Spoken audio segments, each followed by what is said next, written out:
Hello and welcome to Liam's Lyceum. I'm your host, Liam, aka Himvar, and today I have another poetry video for you because, of course, it's Poetry Thursday.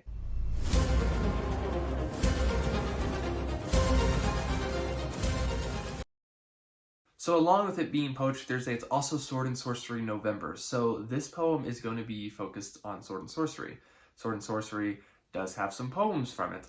And while maybe not as much as epic fantasy, well, poetry is not as common in fantasy anyways nowadays, but I'm going to try to make every Thursday in November to be a Sword and Sorcery poem for Poetry Thursday. So I'm starting off with probably the most famous, and that is Robert E. Howard's Cimmeria. You can actually find it here in this Valentine collection of the first 13 Robert E. Howard Conan stories, The Coming of Conan the Cimmerian.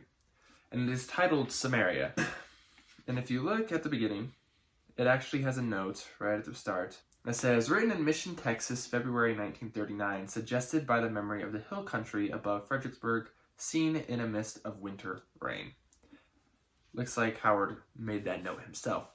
Now, of course, Cimmeria is the homeland of Conan the Barbarian. If you noted the date here, February 1932, that is before the first Conan story was ever published, which I believe was December of 1932. Of course, Conan wasn't his first character. Most noticeably, I think he had Cole, Exile of Atlantis, was one of his earlier characters. But anyways, it's not a very long poem. It has 5 stanzas. I'm going to read them here for you real quick. I remember the dark woods, masking slopes of somber hills, the gray clouds, leaden over lasting arch, the dusky streams that flowed without a sound, and the lone winds that whispered down the passes.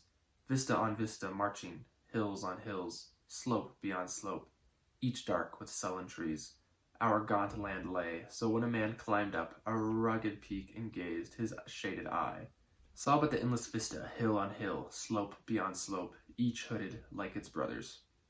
It was a gloomy land that seemed to hold all winds and clouds and dreams that shun the sun. With bare boughs rattling in the lonesome winds, and the dark woodlands brooding over all, not even lightened by the rare dim sun, which made squat shadows out of men, they called it Cimmeria, land of darkness and deep night. It was so long ago and far away, I have forgot the very name men called me. The axe and flint-tipped spear are like a dream, and hunts and wars are shadows. I recall only the stillness of that somber land, the clouds that piled forever on the hills, the dimness of the everlasting woods, Cimmeria, land of darkness and the night.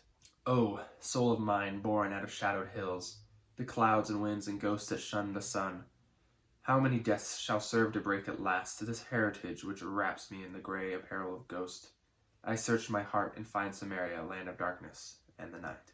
Of course, it has that repetition there in those last 3 verses. It does flow pretty well, but as far as poetry goes, it's still something I'm not really normally into. And to be honest, it's not my favorite poem. In fact, when I first read it, reading this volume, I was like, that wasn't very good. Now, I'm no poetry expert, but for me, I like I don't want to think about the rhyme and the meter so much. I just want to be able to tell that the meter and the rhyme are there because I can hear it whether I'm reading it out loud or whether I'm saying it in my head. And so it's not a bad poem. I like it. It gives some nice imagery. Having the note that it's of the hill country in Texas though also just makes me think it's a poem about the hill country in Texas and not some fantasy world, which is interesting to me. I've seen the hill country in Texas. It is very, very beautiful. And so I just think it's interesting. But anyways, it is also important. I believe that Robert E. Howard had the figure of Conan in his mind for quite a while. There's even a story that came out before his first official Conan story where Conan is mentioned as some guy's like past life and how he was named Conan and worshipped a god named Crom. And so that's totally Conan the Barbarian, Conan of Cimmeria, right? And so it's really, really interesting to me. I mean, it does give the vibe that it is a land that is fantasy, you know, but also heavily inspired by a real live place. Interesting that it's the land of darkness, because if I remember, at least in the first 13 Conan stories that we see here, he's never in Cimmeria. That might not be true. I think maybe in one, in the Frostgiant's Daughter, he may be in Cimmeria, but if he is, then we don't really see much of it. It's a very short story. And so, anyways, let me know what you think of that poem. Let me know what you got going on for Sword and Sorcery November or Poetry Thursday. And anyways, this has been Liam with Liam's Lyceum. I'll catch you next time.